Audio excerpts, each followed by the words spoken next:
Bună ziua, dragii mei gemeni, bine ați venit, dragii mei. Astăzi vom face etalarea pentru luna noiembrie, dar o vom face diferită față de cum ați fost obișnuiți până acum. Nu, vom face tot crucea celtică, dar vom deschide etalarea în alt mod. Înainte deschideam etalarea cu cărțile oracol cu care v-am obișnuit. De această dată vom deschide etalarea cu un nou set de cărți care conțin cărți astrologice. Adică vorbim despre cărți care aici avem planete, reprezentate planetele, da? O altă secțiune a acestui set reprezintă semnele zodiacale. Avem o mică diferență de imagine între aceste două secțiuni. Și avem a treia secțiune care ne vorbește despre casele astrale. Așadar, acum câteva zile am postat un video despre astrologie în care am dat anumite explicații planetare, ce înseamnă planetele, ce rol au în viața noastră și așa mai departe. Vă invit să vedeți acel video pentru că este foarte interesant să puteți să vă înțelegeți un pic mai bine pe voi dacă e sau să aveți o anumită informație nouă în viața voastră, de ce nu?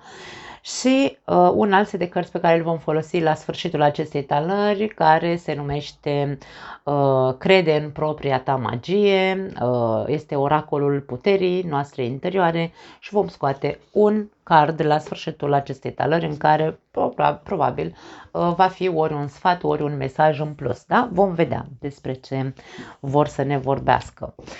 Bun, începem. Hai să vedem. Scoatem, m-am gândit să fac așa, în felul următor. Vom scoate o carte din această secțiune de planete. Să vedem ce planetă sau ce personaj din interiorul tău trebuie să activezi în această lună noiembrie. Ce personaj, ce energie trebuie să activeze geamănul în această perioadă, noiembrie 2024.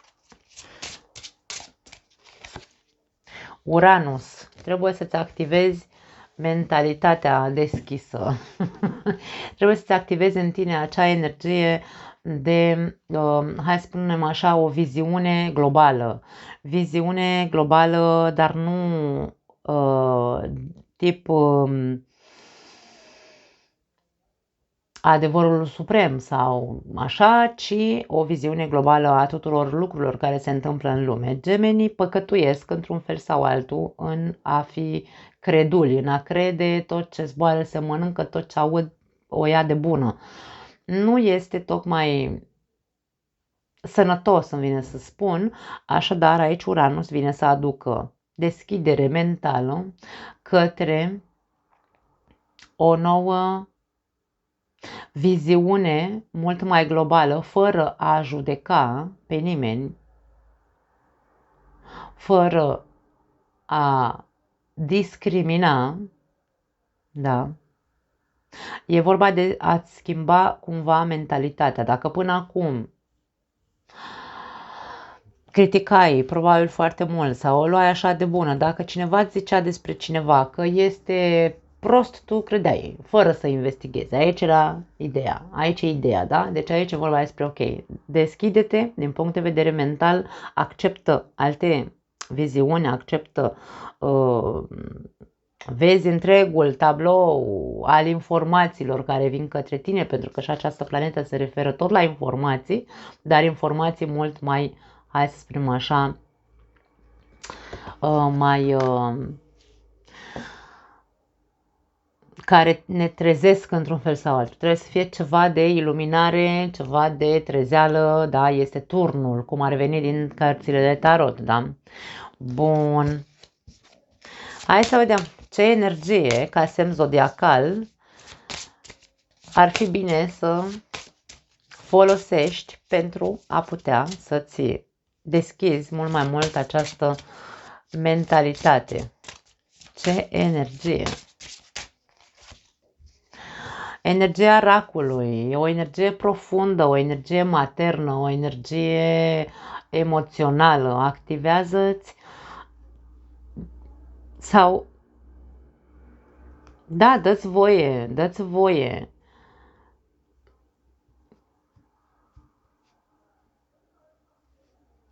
Să și simți, nu doar să gândești. Geamănul este un semn de aer. E greu cu sentimentalismul când vorbim despre gemeni, pentru că sunt foarte mental, tot timpul sunt acolo cu capul ei.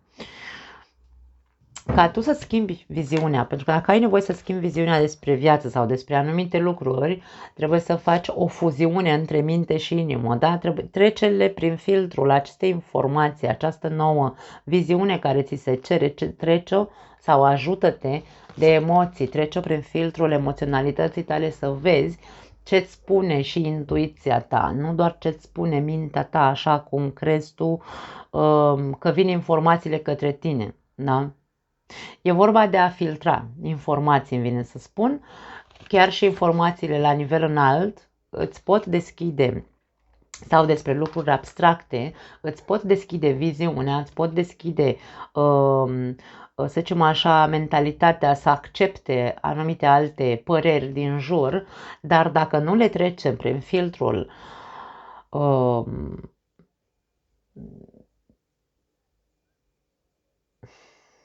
intern pe care îl avem cu toții, da? Probabil că ne este greu să facem, să selectăm mesajele. Acum, pentru alții dintre voi aici e posibil să ne vorbească despre a căuta într-un fel sau altul informații mult mai profunde în ceea ce privește familia voastră, în ceea ce privește, de ce nu, constelații familiare, informații abstracte sau neînțelese de alții, da? Poate e vorba despre o terapie foarte profundă pe care trebuie să o faceți în ceea ce privește copilul vostru interior. Ați fost traumatizați de mici copii. Pe parte de neam, pe parte de familie aici, casa 4, aici, bine, casa 4, racul reprezintă, este guvernat de lună și reprezintă într-o hartă astrală casa 4, casa familiei. Pot fi traume din copilărie, pot fi traume ale altor persoane din familia ta, pe care tu trebuie cumva să le cauți înțelesul, îmi vine să zic aici, pentru alții dintre voi. Luna noiembrie pentru gemeni este în a căuta informații în abstract, în astral, de ce nu? Uranus se ocupă și cu zona, această zonă, hai să numim așa, astrologiei, în zona neînțelesului, a științelor oculte, de ce nu? Da? De-aia vorbeam mai devreme, am simțit să spun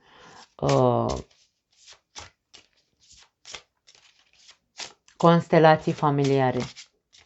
Ok, hai să vedem în ce casă trebuie să-ți activezi aceste energii în care tu trebuie să înțelegi anumite lucruri pe care trebuie să le treci prin acest filtru emoțional. În ce casă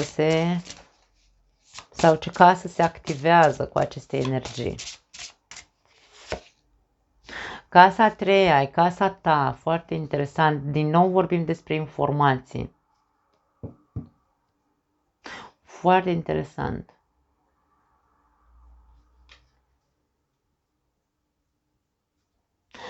Casa a treia este casa învățăturii primare.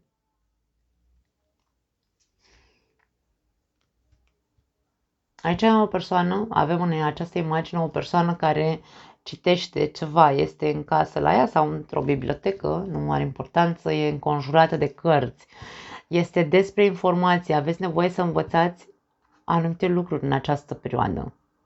Informații care, aveți nevoie să învățați lucruri care au legătură cu emoționalitatea voastră, cu traumele voastre din trecut, probabil. E vorba de căutare. Căutați neapărat să vă rezolvați problemele familiare. Între casa a treia și casa a patra există, da, cu racul aici, există o mare conexiune. Tot ceea ce noi am trăit de mici copii, tot ceea ce a fost în jurul nostru sau, mă rog, tot ce a însemnat zona cea mai apropiată de noi, persoanele cele mai apropiate, inclusiv vecini, frați, vecini,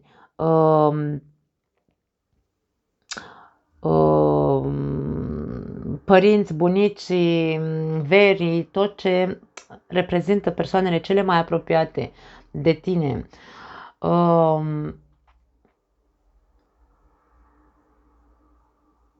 Dacă ai probleme, e momentul să începi să te centrezi pe zona relațiilor apropiate, cu persoanele cele mai apropiate de tine. Dacă ai probleme cu frații tăi, cu părinții tăi, cu vreun vecin, cu vreun văr, cu vreo mătușă, cu vreo cine știe, cine apropiat ție, mă refer. Este momentul să începi să pui atenția, focusul tău în această lună să fie în a-ți rezolva problemele cu aceste persoane apropiate ție. Nu neapărat doar din trecutul tău, atenție, pot fi vecinii tăi din ziua de astăzi, pot fi familia, ne poate vorbi despre familia pe care ți-ai construit-o deja, deci aici nu e vorba doar despre trecutul tău, părinții, bunicii și așa mai departe, ci și partenerul de viață, copiii tăi, dacă ai, vecinii cu care ești înconjurat acum, toată familia pe care ți-ai construit-o în momentul de față, da? Rezolvă-ți, despre asta este la voi, focusați-vă foarte mult pe acest, pe a rezolva problemele de pe acest palier, îmi vine să zic, al vieții voastre. Veți înțelege foarte multe lucruri. Aici avem comunicare foarte multă. Casa a treia se referă la comunicare, Uranus se referă la comunicare, este o comunicare din suflet. Încercați să fiți mai afectuoși, încercați să fiți mai înțelegători, mai empatici și voi. Explicați părerile voastre, explicați ce durerile pe care le-ați avut sau traumele pe care le-ați acumulat. Racul ne poate vorbi despre traume. Da. Foarte interesant. Hai să vedem ce spune tarotul. Facem crucea celtică pentru voi, să vedem cum vom amesteca toate aceste mesaje cu cărțile de tarot. Luna noiembrie 2024 pentru gemenii mei frumoși. Soare, luna, ascendent sau Venus, dragii mei. Nu uitați, ca întotdeauna vă zic, să vedeți și etalarea unde aveți voi ascendentul, luna sau Venus, da? 6 de cupe, prima carte, trecutul. Deci aici este vorba despre trecut, despre familie. Geamănul trebuie să se ducă cumva în trecut. Ai nevoie să rezolvi anumite lucruri cu familia ta sau cu cei mai apropiați ție. În mintea ta, roata norocului.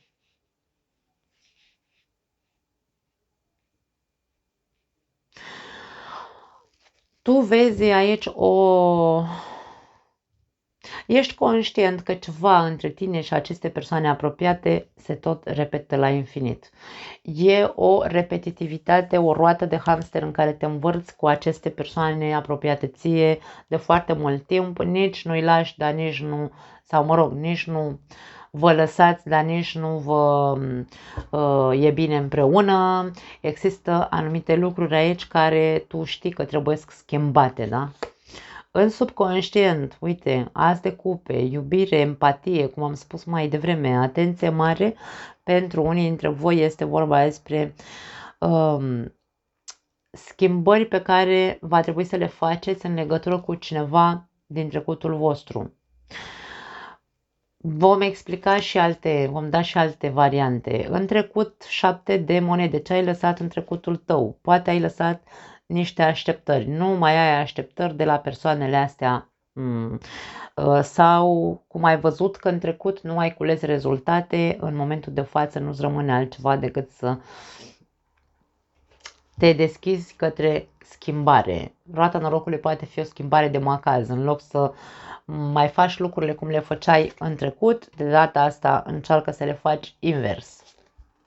În viitor, 8 de monede. 8-ul de monede este cartea ucenicului, este cartea celui care depune eforturi. Te văd depunând anumite eforturi în următoarele luni, o muncă, probabil cu tine însuți, de ce nu. Concluzia, moartea, transformare. Deci aici va avea loc o mare schimbare în viața multora dintre voi. Și avem la capătul cărților 10 de cupe. 10 de cupe este cartea armoniei, este cartea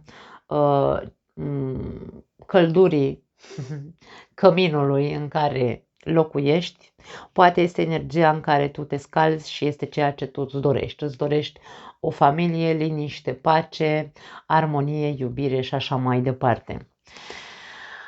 Pentru a ajunge, bineînțeles, să trăiești în această armonie, aici este momentul de a deschide această conștiință, după cum am spus, a trece prin filtrul emoționalității tale, că trebuie neapărat să rezolvi această problemă cu această repetitivitate din viața ta în legătură cu persoanele cele mai apropiate ție. Acum, poate fi pentru unii dintre voi o altă variantă, poate fi dorința voastră dorul vostru de cineva anume din trecutul vostru. Dacă este un fost partener de viață cu care v-ați despărțit sau ți este dor pur și simplu, dacă nu v-ați despărțit, ți este dor de momentele plăcute din trecut pe care le-ați trăit, e ca și cum vreau să se întoarcă din nou această energie în viața mea. Ești dispus, din câte văd, să dai o șansă acestei persoane, acestei relații, ești mult mai conștient că cu iubire se poate rezolva absolut tot, cu iubire, empatie și așa mai departe. În trecut ai încercat să faci câte ceva, dar probabil că nu a dat prea multe roade ceea ce tu ai încercat să faci, de aceea conștientizând că probabil cu iubire se schimbă lucrurile, aici vedem cum vei depune eforturi reale sau palpabile, dacă vrei, pentru a schimba situația. Foarte interesant, îmi place ce văd, e foarte pozitivă etalarea lunii noiembrie pentru voi. Hai să vedem ce cu 6 de cupe, dacă e dor sau dacă este pur și simplu trecutul pe care tu ți-l dorești înapoi în viața ta.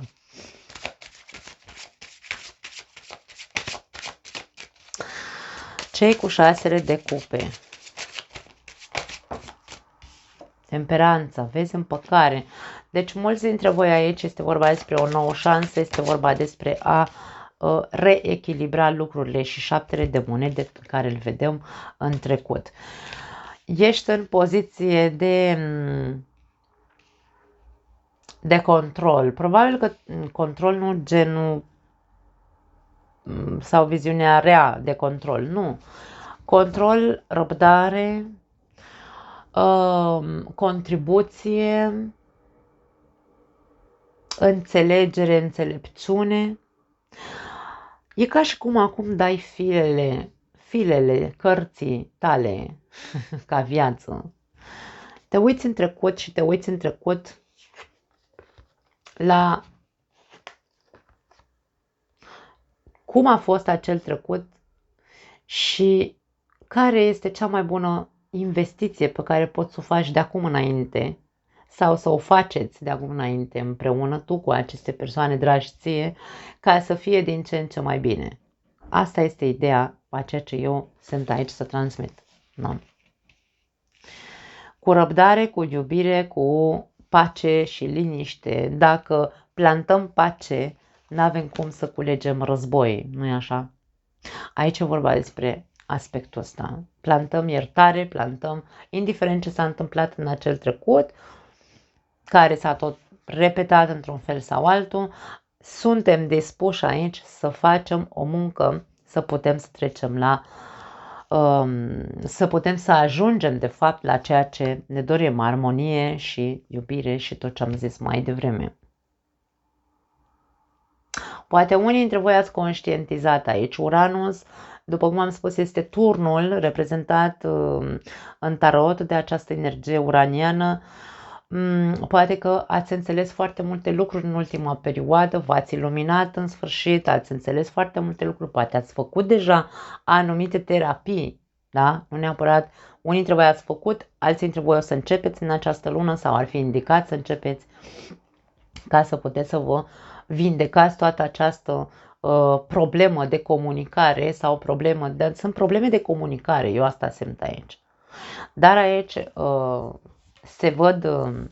se vede conștientizarea multora dintre voi de ce, Domne, se tot repetă anumite lucruri, de ce s-au tot repetat anumite lucruri, pentru că problema era la comunicare, da? Hai să vedem, în mintea ta, roata norocului, să vedem cu ce vine roata norocului. Te gândești tu la niște schimbări pe care le poți face, probabil, din partea ta. Foarte multe cărți au sărit, una a sărit aici, o vom lua, Cavalerul de monede, și hai să mai vedem încă o carte.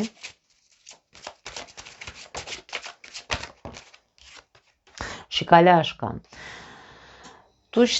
Aici e ca și cum voi fi eu cel care va demonstra sau, hai să spunem așa, va demonstra în sensul nu mai dau doar din gură, nu doar spun, ci și fac. Și în momentul în care fac, e ca și cum dau exemplu celuilalt. Da? Tu ai deja aici un obiectiv. Obiectivul tău este să ajungi să schimbi situația. Mișcarea pe care tu o faci sau planul pe care tu ți-l faci, obiectivul pe care îl ai, este ca tu să fii cel care face primul pas palpabil în care ceilalți sau celălalt, aici pot fi mai multe persoane, da? Celălalt sau ceilalți să-l ia ca exemplu, să zică, băi, ok, a dat un pas, a demonstrat că vrea, a demonstrat că face, acum e rândul meu să fac și eu. Vei demonstra cu exemplul tău, îmi vine să zic. Sau cel puțin asta este ceea ce tu ai plănuit să faci. Să nu mai stai doar să spui, ci să începi să dovedești ceva. Da. În subconștient, asul de cupe. Hai să vedem ce cu el.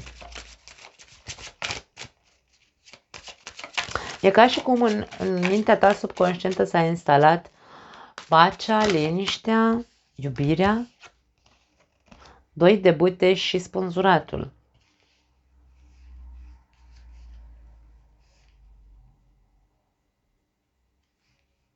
Ai ajuns la o concluzie din punct de vedere al dorințelor tale, ai ajuns la o concluzie că tuturor ne este greu, să zicem așa, că nicio relație, nu contează că e relație de iubire, că e relație cu familia, că e relația cu...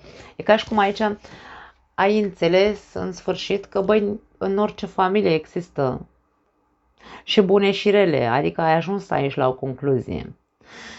Concluzia la care ai ajuns este asta care am simțit să o spun la început. Cu iubire se rezolvă tot, cu vorba bună se rezolvă tot, cu empatia față de celălalt se rezolvă tot, cu iertare și planuri de viitor sau planuri împreună în a schimba, în a ne schimba mentalitatea. Poate că unii dintre voi aveți intenția să schimbați mentalitatea celui de lângă voi sau a familiei întregi, de ce nu? Prin exemplul vostru. Este o muncă interioară pe care poate unii dintre voi ați făcut-o și acum este ca și cum, ok, o să, nu neapărat o să-i oblig, pentru că aici nu e vorba de obligație, este vorba despre le voi demonstra pas cu pas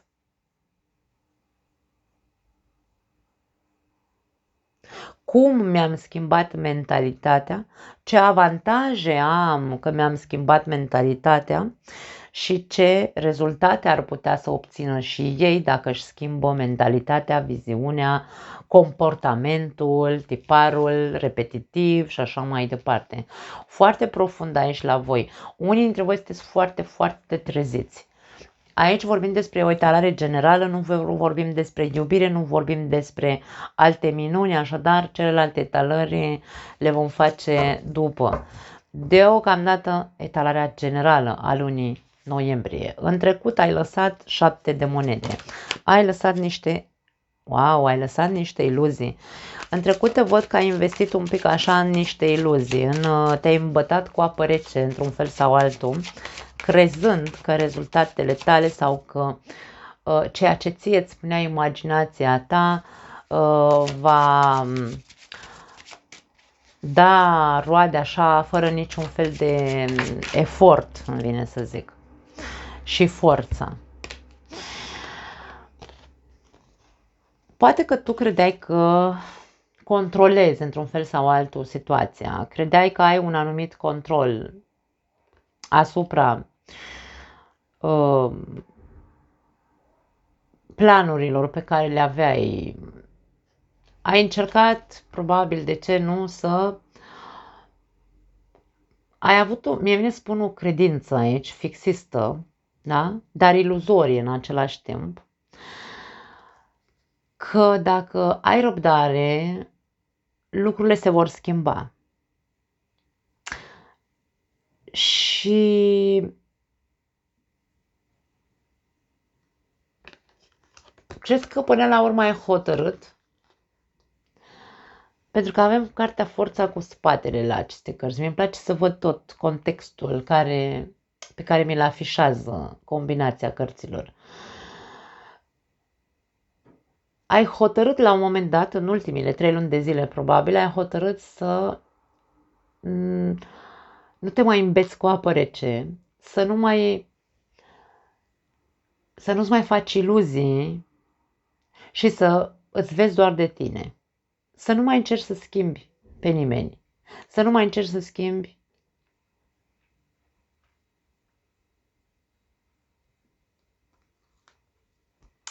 sau să nu mai încerci să crezi că timpul va rezolva ceva. Pur și simplu te-ai centrat pe tine să-ți recuperezi într-un fel sau altul puterea personală. Interesant.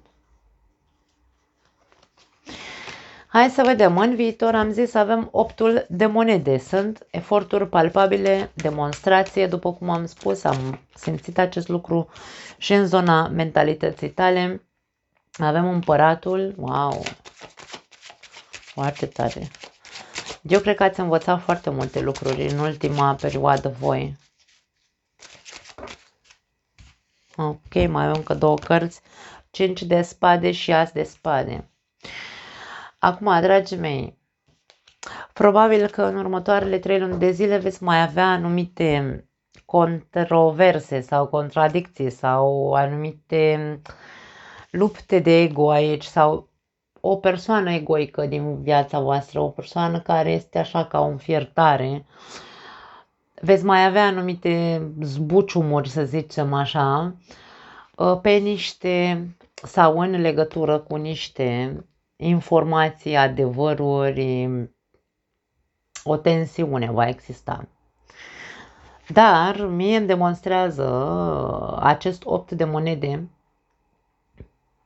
că tu ești hotărât să-ți vezi de treaba ta și îl lași pe celălalt cu luptele lui interioare. De ce nu? Probabil că vei fi și tu cu garda sus, vei ști să te aperi pentru că tu ai învățat să faci anumite lucruri. Ai învățat multe în ultima perioadă.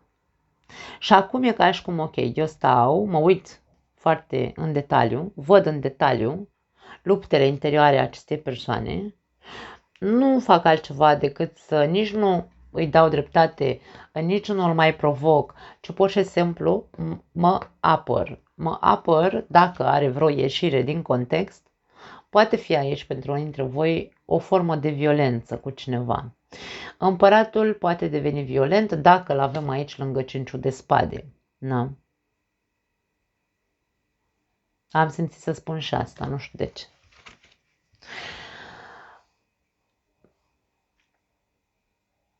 Eforturile tale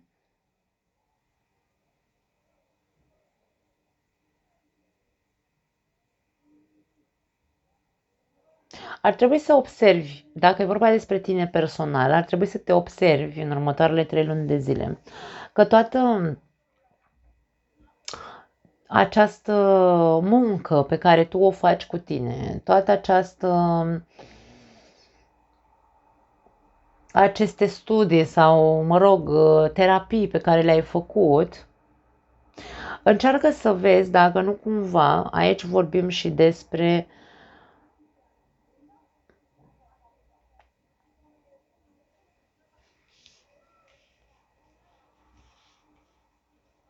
un ego,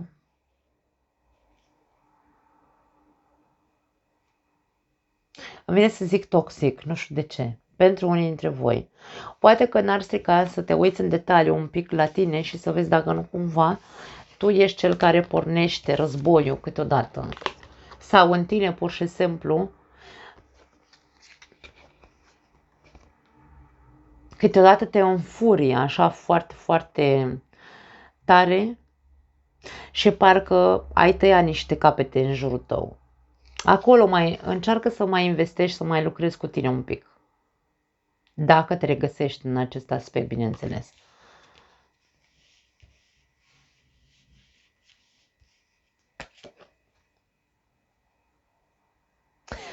Pentru alții dintre voi poate fi o figură de autoritate aici cu care tu va trebui să știi cum să manevrezi o situație.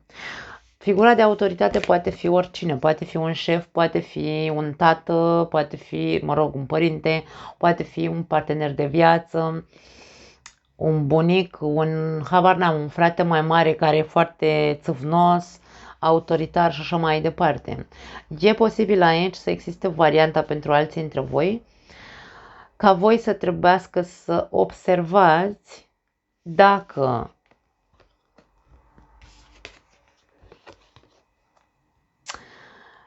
pentru că la începutul etalării, eu când am scos aceste cărți astrologice, am simțit nevoia să spun că trebuie să faceți un fel de terapie cu cineva din familia voastră.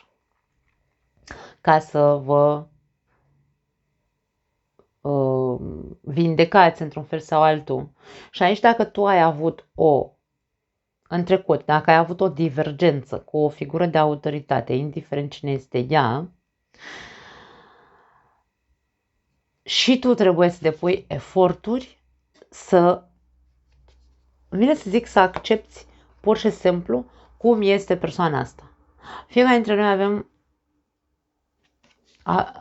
avem luptele noastre interioare. Fiecare dintre noi avem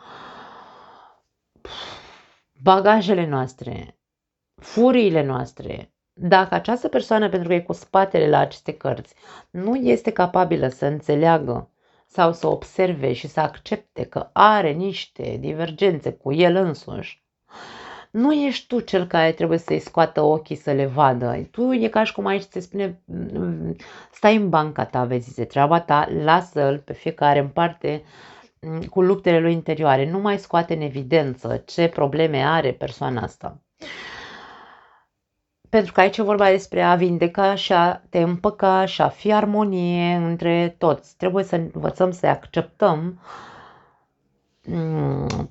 să ne acceptăm pe unii cu alții, așa cum suntem într-un fel sau altul. Uranus ne poate vorbi despre acea frază libertate, fraternitate și egalitate între toți. Fiecare cu păsărica lui aici, ca și cum ți se spune, acum depinde cine este această persoană, dacă e partenerul tău de viață, aici poate fi o persoană care, da, de ce nu, poate fi violent. Aici nu e vorba de a lăsa în plata lui că, vezi, Doamne, trebuie să-l accept că e el violent. Nu, aici este ok. Observ, mai am ceva de făcut într-o relație cu o persoană violentă, adică la mintea cocoșului. Eu nu zic că aici acceptă-l pe ăsta pentru că e, știu și eu, violent, bețiv, curvar, cum mai vrei tu, și lasă-l în plata lui și tu pune mâna și deschide-te tu și acceptă. Nu, eu nu spun așa ceva, Doamne ferește, cele mai mari tâmpenii să spui așa ceva. Dacă trăiești cu cineva violent, despre asta e vorba. Dacă sunt luptele tale interioare, nu uita ca tu să încerci să cauți, într-un fel sau altul, varianta cea mai bună pentru a munci cu tine, pentru a scăpa de aceste lupte interioare, care probabil nu te lasă să vezi că ai, poate de ce nu, ego-ul despre care vorbeam destul de inflamat. Hai să vedem concluzia, moartea, ce aduce, ce transformare se va întâmpla aici, ce schimbare profundă va avea loc aici în viața voastră. Lumea și 7 de spade, wow, cad măști, se termină un ciclu în care ai trăit, în care te-ai învârtit, probabil această repetitivitate despre care vorbeam, un ciclu de minciună, de măști, de neresponsabilizare sau irresponsabilitate, da, nu cred că nu mi-a sunat în românește ce am zis mai devreme. De falsitate, de minciună, de trădare și așa mai departe. Totul se transformă aici. Ieși din cerc, când vine să zic. Geamănul iese din cerc. Dacă reușește să-și activeze acest potențial uranian despre care vorbeam la începutul etalării cu această planetă Uranus, dacă reușești să accepti că trebuie să faci această terapie profundă în legătură cu cei dragi ție, cu cei mai apropiați, în legătură cu tot ce ai înțeles tu, toate informațiile pe care le-ai acumulat până acum. Aici transformarea va fi totală în viața ta. Vei avea parte de un nou ciclu care se deschide în viața ta, un nou ciclu în care nu mai are ce să caute niciun fel de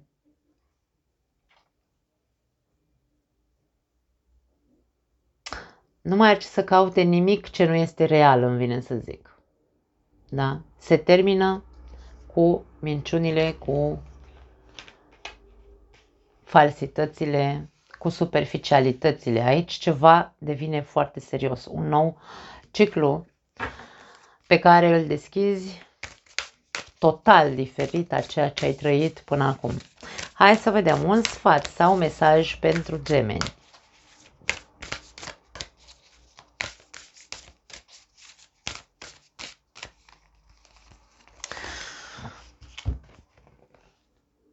Fii propria ta prioritate. Nu știu dacă sună corect în românește, aici este vorba despre a te centra pe tine.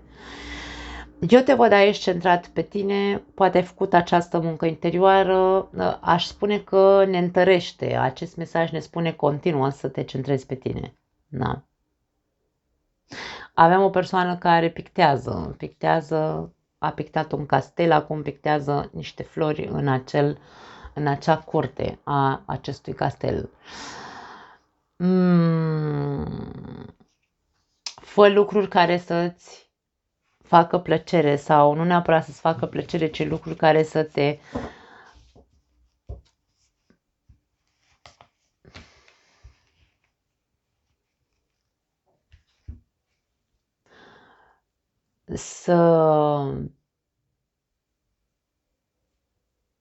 care să-ți placă, dar care să te atragă foarte tare.